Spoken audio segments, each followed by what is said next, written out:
कामराजनगर या ठिकाणी श्रीराम नाईक हे त्यांच्या कुटुंबासह राहत होते आणि अतिशय कष्टाळू मोलमजुरी करून कमवणारं कुटुंब होतं.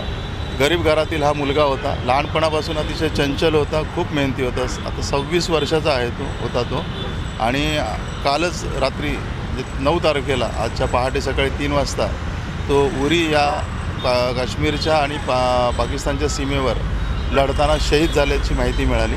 त्याच्या वडिलांना त्यांच्या विभागातील कर्नलने त्याच्या वडिलांना फोन करून ही माहिती दिली.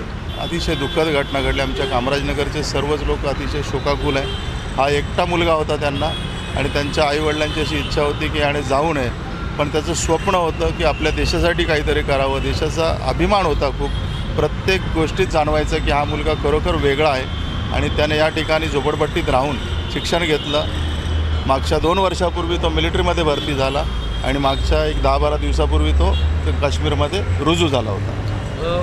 एकूण वडील काय करायचे यांचे आणि आज हे नेमकं आत्ता सध्या कुठे आहे कुटुंब या ठिकाणी? त्याचे वडील मोलमजुरी करायचे. जे काही काम मिळेल, कधी तांदूळ विकायचे, कधी काय, असं मोलमजुरी करून इतर लोकांसारखेच या ठिकाणी भरपूर आंध्रामधील आणि तेलंगणामधील रहिवासी आहेत. त्याप्रमाणेच ते मोलमजुरी करून कष्टाने या ठिकाणी जीवन जगत होते.